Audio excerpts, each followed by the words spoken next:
The champ is here in the form of WWE 2K23, the undisputed champion of pro wrestling video games. Well, in this generation, I would have to say yes, because it's not like they have any competition. AEW, wait forever, I am looking at you.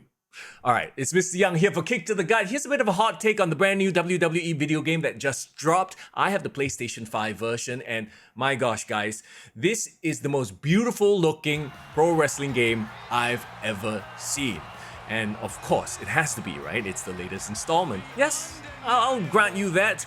You talk about the graphics, the models have never looked better, the lighting has never looked better, the presentation, it's just, if you love your WWE presentations, there's a lot to love in the game itself. In terms of the gameplay, I mean, when they revamped, 2K that is, revamped their game engine with 2K22, they kind of hit it out of the ballpark. So for 23, there aren't that many changes, just a little few tweaks, which I actually really appreciate. For example, instead of like spamming the controller button to kick out, you can actually play like a timed game where you press the button when your cursor gets into a little bar that shrinks the more injured you are. So I actually really appreciate that, right?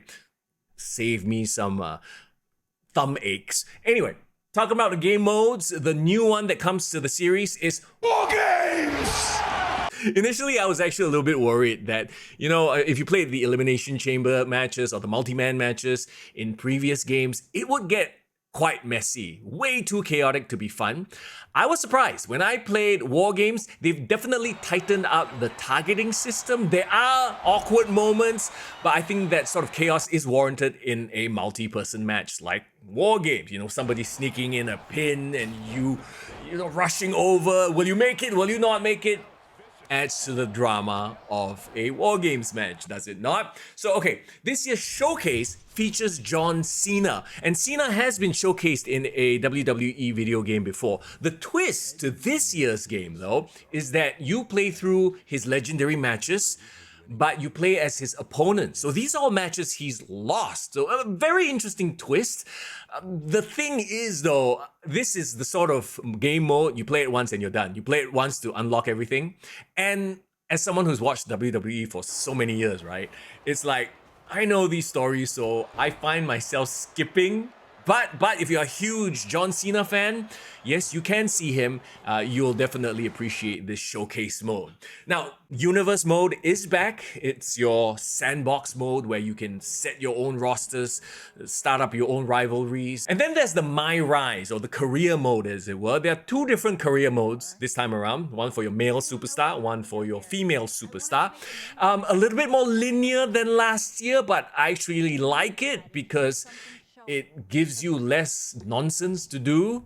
Because, okay, the same problem I had with last year's game exists here. The loading times are atrocious.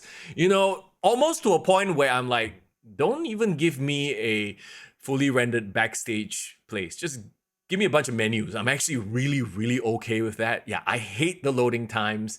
They did get some of the WWE superstars to voice the parts, to varying results. Like, you can tell how some of them recorded it in a booth, some of them maybe in a toilet. Okay, I exaggerate, but you get my point, right? Now, let's talk about the My Faction mode. It's the card game version. Every sports game needs to have one. I'm not a big fan of it. They have tweaked it a little bit to include new features and functions, and if that's your kind of gameplay mode, then more power to you, but I'm gonna be skipping that for the most part. Now, the game mode that I'm playing the most, definitely, and I know a lot of us loved it when it came out in WWE 2K22. I mean, it was present in previous games, but it made a big return last year, right? Well, this year, myGM mode is back and even bigger and better than before. I mean, the big criticism of last year was that in myGM mode, the match types, they were so limited. Well, this time around, yeah, you can have your Hell in the Cells, you can have your submission matches. You want an Iron Man match on NXT 2.0? Sure, why not? Speaking of which, this time around, you get to pick 4 GMs. That's right.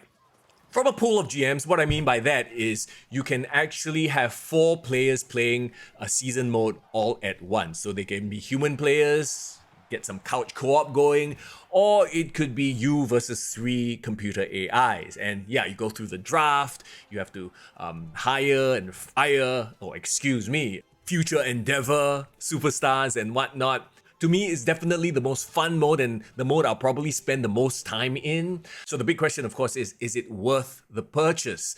If you have 2K22, ooh, see, that's a tough question for me. Well, first of all, only get it if you can afford it, right? But to me, I think the fully fleshed out myGM mode, personally, my favorite mode, is worth the purchase. But hey, that's my hot take on it. What do you think of the game? Have you gotten it already? Are you planning to get it when it's on discount, on sale? Let me know in the comments. Let me see you drop.